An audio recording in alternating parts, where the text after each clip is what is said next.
What's going on, guys? Welcome back to VeVe Investments. On today's episode, we're going to be discussing different types of users on the app. Now, I understand that VeVe said they're going to start their marketing in Q4 of this year, Q1 of next. So there's going to be a lot more people searching VeVe online. This video, guys, is intended for you. If you're newer to the platform and you want to find out a little bit more about how VeVe works and who's using it, stay tuned. Now, for those of you guys who do not follow me on Twitter, I did announce this past week that I am going to be hosting a weekly competition, VeVe's very first showroom showdown. And that's what I'm calling it. Going to be starting in October, guys. You have the chance to win 10,000 ecomi. And you know, I hop on Twitter nowadays and I just see the creativity that some people have in the community. And, you know, from my perspective, I think it's long overdue. I want to shine some light on and give some credit to those types of people in the community. So if you are one of those people, you know, you like messing around in your vault and creating new things with your collectibles, make sure to submit your creations, a little screenshot and a little video recording of you walking around your creation at VeVe Investments on Instagram. But without further ado, guys, I'll stop rambling. Let's get into episode 7. All right, first up, guys, we got your standard, most obvious type of person on VeVe, and that's going to be your collectors, right? There's different types of collectors. So the first type here is going to be someone who wants to complete sets. That would be the example on screen with the Disney Golden Moments. But yeah, purchasing every single collectible in that set to complete the whole series.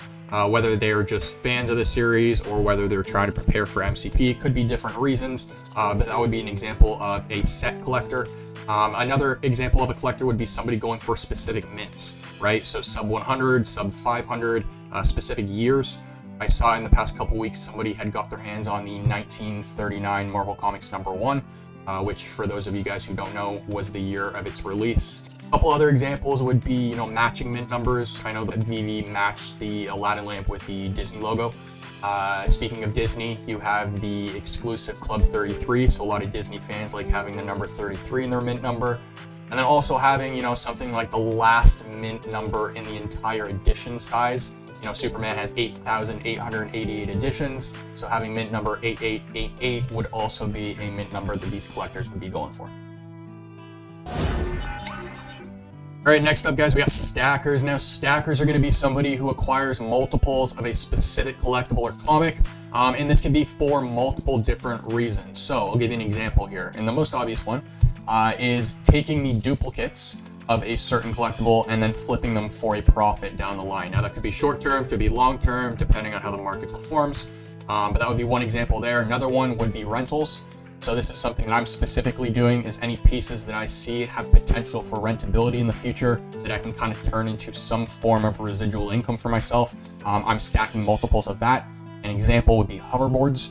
And then also something when it comes to stacking is there are individuals out there who are looking to scoop up a certain percentage of the circulating supply. And the reason why is because well, I mean, they could have their own reason, but the reason that comes to my mind is when they have the opportunity to burn these pieces, can then burn off a certain percentage of their inventory to reduce the mint sizes of those pieces. But yeah, stacking is definitely something that I wish I started on the app sooner. I'll give you an example. Marvel Comics #1, I remember going for that on the drop. Pretty much everybody who went for it on the drop got it.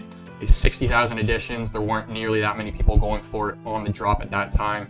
And, you know, that was a point in time where you could just sit there and click buy now, buy now, buy now for $7. In fact, actually, that comic dropped below retail.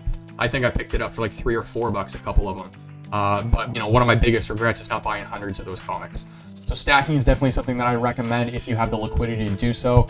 It's probably one of my biggest strategies. I try to look for pieces that not a lot of people are looking at, that are very undervalued in my eyes, that I can pick up multiples at a discounted price. And then eventually down the line, which gets me into my next point, guys, I can flip them. So on the left, you can see Superman. On the right, you can see Givenchy Pride. You know, I purchased Superman at $105. You can still see that I can flip him for a profit. So in other words, guys, flipping is buying low and selling high, buying a collectible at a lower price and selling it for a profit. Now you can see this drops, right? So you might go for a blind box.